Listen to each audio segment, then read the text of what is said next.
إن الحمد لله نحمده ونستعينه ونستغفره ونعوذ بالله من شرور أنفسنا ومن سيئات أعمالنا من يهده الله فلا مضل له وما يضلل فلا هادي له وأشهد أن لا إله إلا الله وأشهد أن محمدا عبده ورسوله. Today we're going to talk about Sharia. What is the Sharia? It is a term that is very misunderstood amongst non-Muslims. So we're going to take a little bit of time to clarify what does the term Sharia mean. And also we want to talk about some important aspects of the Sharia and some important matters that leads to the waterhole. So in a sense the Sharia is the path, it is the way.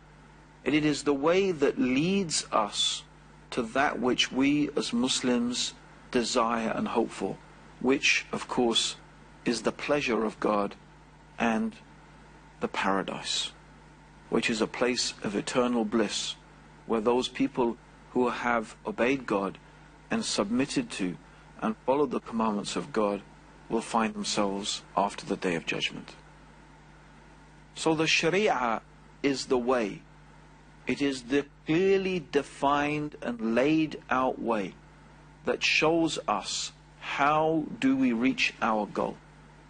As I've said, the goal is paradise, and the way to achieve paradise, in fact we believe the only way to achieve paradise is through obedience and submission to Allah. What does Islam mean? Islam means submission to Allah, obedience to God's commands. And this, we believe, is the way of life. It is the religion that God has and always had ordained and decreed for human beings to follow. In fact, the Quran teaches us that Moses, Abraham, Noah, Jacob, the prophets sent to the children of Israel, including John the Baptist and Jesus, and of course God's last and final messenger, Muhammad, may Allah's peace and blessings be upon all of his messengers. We believe all of these messengers were Muslim, people who submitted to God. And the deen, or the way of life, the way of living that they followed was a way of submission and surrender to the Creator. However, although in general the principle, the idea, the concept that the prophets came with was the same, in other words, submission to God, the details of the acts of worship, how to pray, how to fast, the specific laws through which and by which various communities should live their lives, they have changed over time. So there are some things that we find that the Quran and the teachings of the Prophet Muhammad allow, that were forbidden to people who came before. And there are some things that are forbidden in the Quran that were allowed to the people who came before. Why? Because although the message of the prophets is the same, their message being submission to God, some of the details of how the human beings should do that have changed over time. Let us think about that, why that might be. One of the reasons we could give is that humanity as a whole has gone through various stages, rather like we as individual human beings go through various stages. When we were born, we were in a certain state, and we needed certain things. Well, many of us, of course, we put nappies on our babies, and the children are breastfed. The food that they are given is not the same as the food that the adult is given. The clothes that they wear is not the same as the clothes that we wear as an adult. And it's the same thing with humanity in general. Humanity was young. There were certain guidelines, certain simple guidelines and laws that were needed. Humanity and the interaction between human beings in general was a much more simple affair. And therefore the guidance that we needed was much more basic. But as human beings changed, and as humanity itself grew, and as the world changed, then individual communities, they needed specific guidance for those specific times and for those specific places. But about 1,400 years ago, when the Prophet Muhammad was born, the world had reached its final stage.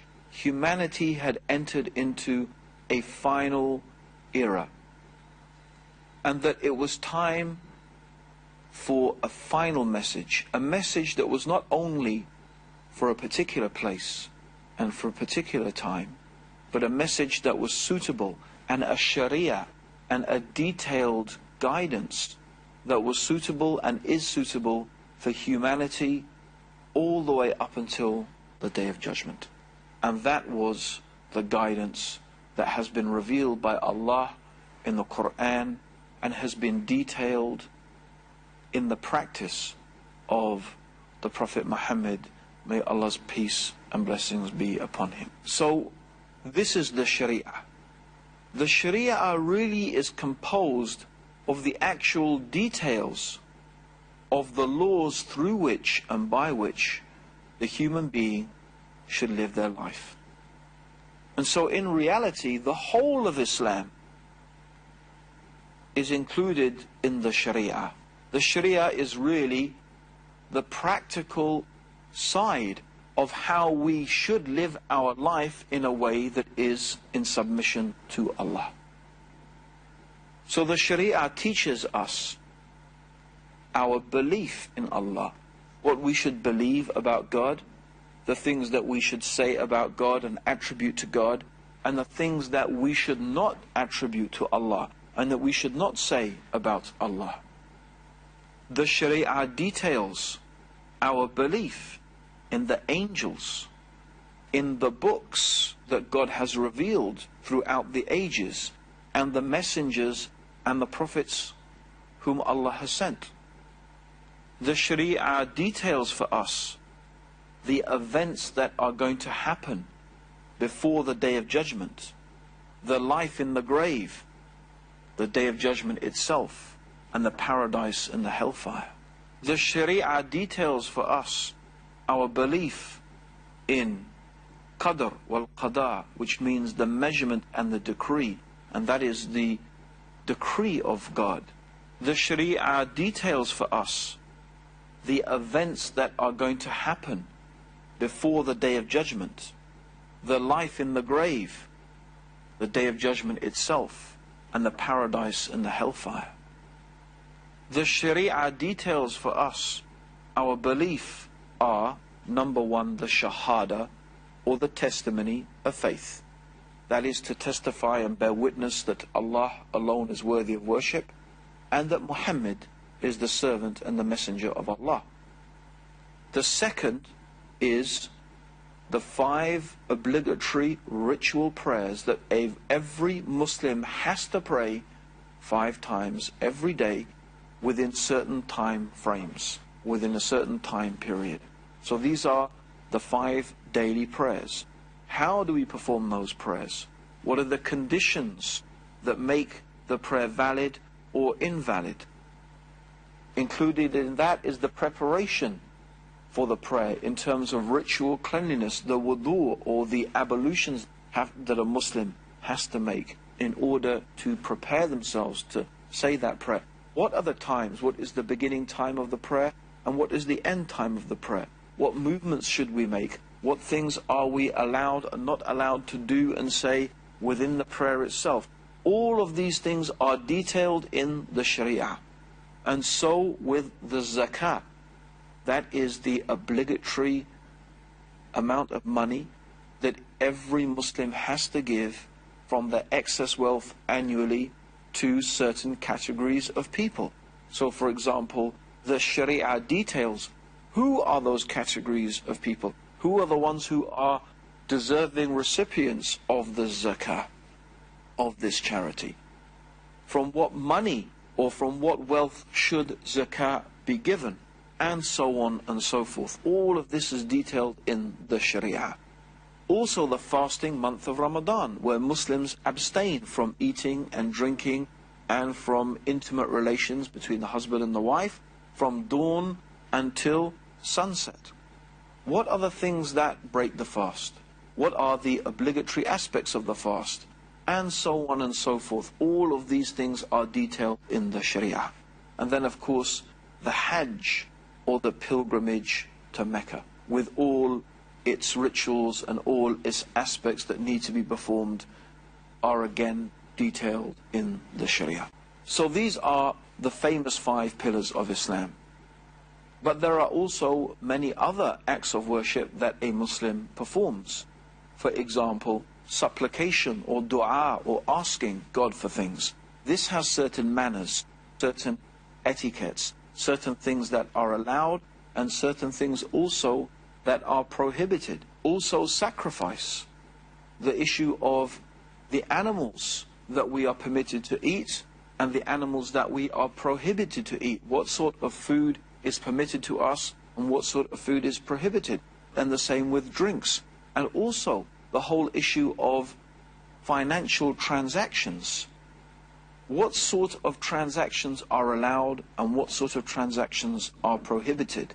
For example, one of the things that is strongly condemned in the teaching of the Quran and in the Sunnah of the Prophet Muhammad is something called riba, which is often translated as interest. But in fact, riba is more comprehensive merely than what we are used to as the term interest. But this is again a type of transaction, a type of dealings between people that is strictly prohibited in Islam. All of these things are detailed in the Sharia. So we find that the Sharia is a comprehensive and complete way of life that has guidance for all aspects of the human being.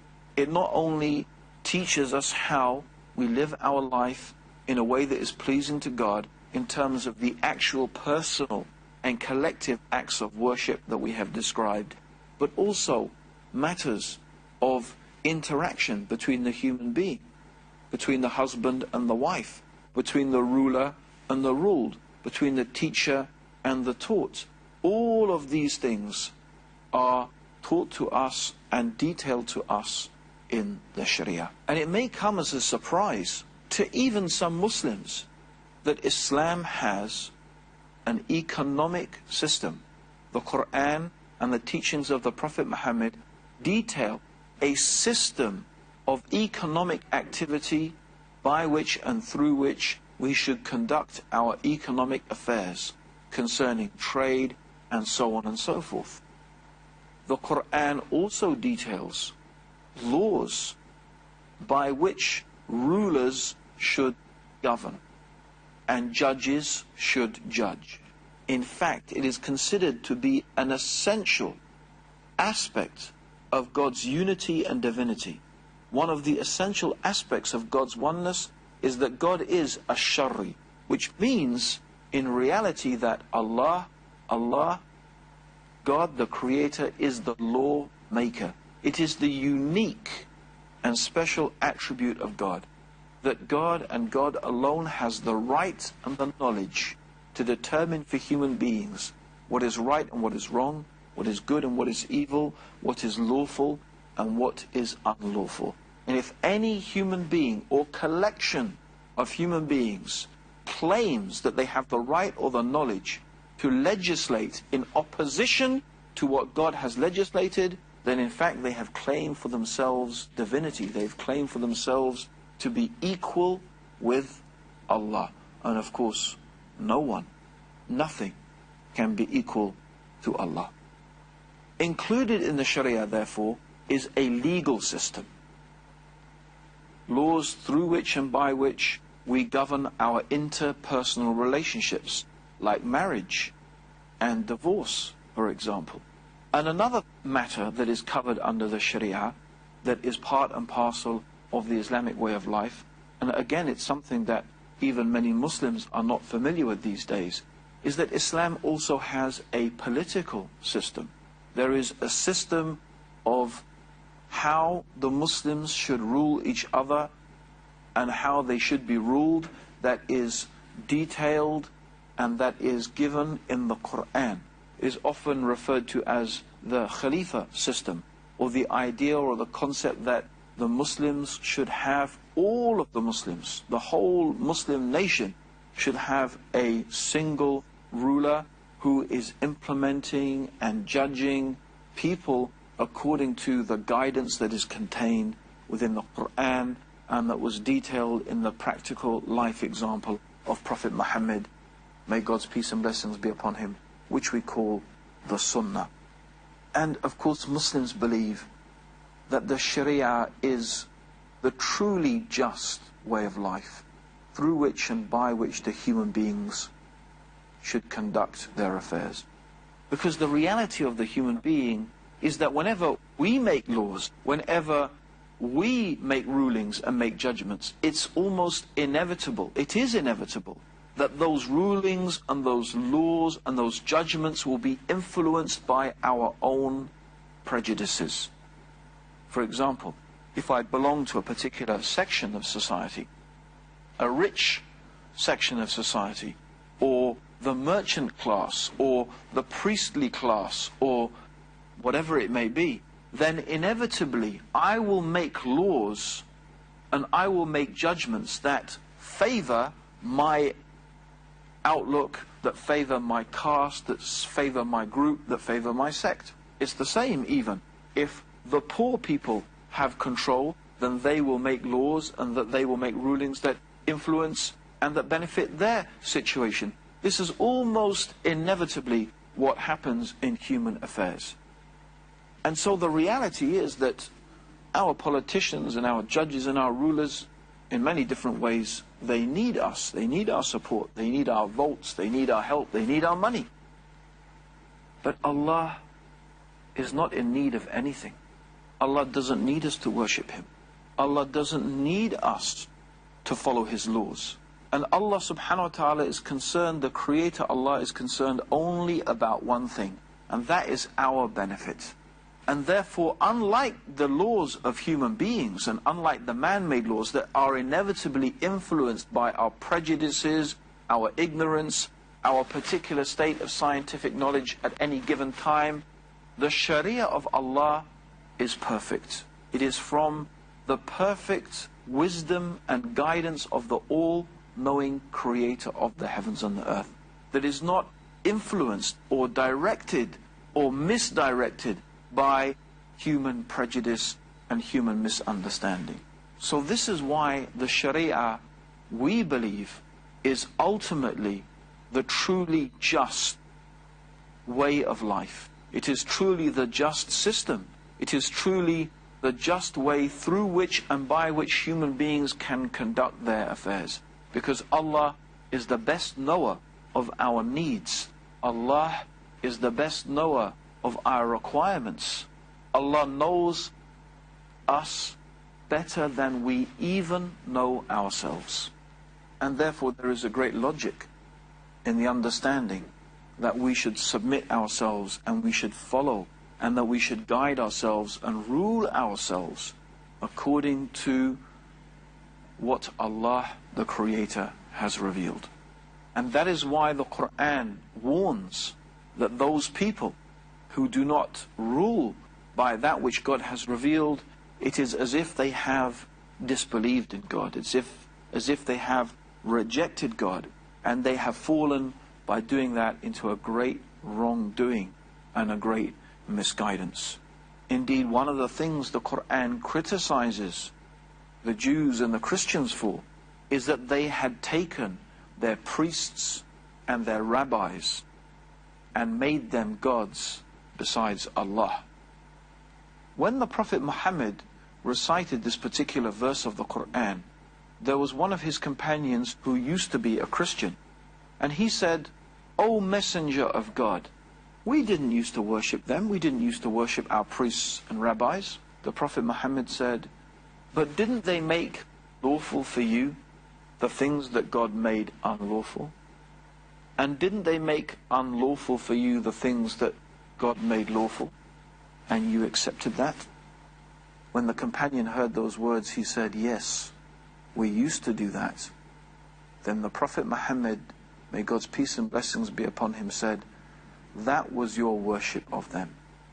In other words, when you made them equals in legislation, when you allowed them to change the laws that Allah had revealed, when you permitted them to allow for you the things that God had forbidden, and forbidden for you the things that God had allowed, when you did that, then you made them, these priests and rabbis, equals with Allah.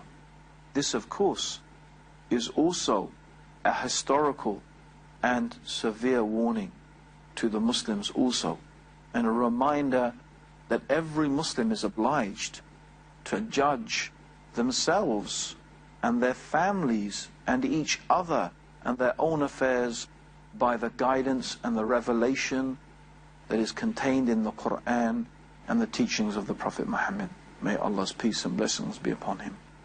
In fact, Allah warns us, and Allah swears, no, by your Lord, they can have no faith. They can have no true faith until they make you, Muhammad, a judge in all disputes between them, and find no resistance in their heart against your decision, and submit to it with the fullest submission. And this clearly shows that every Muslim is required to make the Sunnah, the way and the teachings of Prophet Muhammad, who explained the verses of the Quran and lived them in his life. We have to go back in all our affairs, whenever we have a disagreement, whenever we have a disputation, if we are Muslim and we are people who believe in God and the last day, we would go back to what the Prophet Muhammad has said, and we will make that a judge between us. And when we have found what Islam teaches, what the Quran teaches, what the Prophet Muhammad says, we will be happy with it, and we will follow it, and we will submit to it. So to conclude and to recap, the Sharia is the way that leads to God's pleasure. It is through obedience to the commands of Allah, by following the laws, the rules, the guidance that God has given us in the Quran and in the life example of Prophet Muhammad. By following that, that is the means through which and by which we draw closer to Allah. And this is the meaning of the Sharia. It is an all-encompassing term that covers everything in the religion of Islam, through which and by which we seek the pleasure of God and aim for God's paradise, and also all of that through which we avoid the anger of Allah and avoid Allah's punishment. Allahumma salli ala Muhammadin wa ala alihi wa sahbihi wa sallam.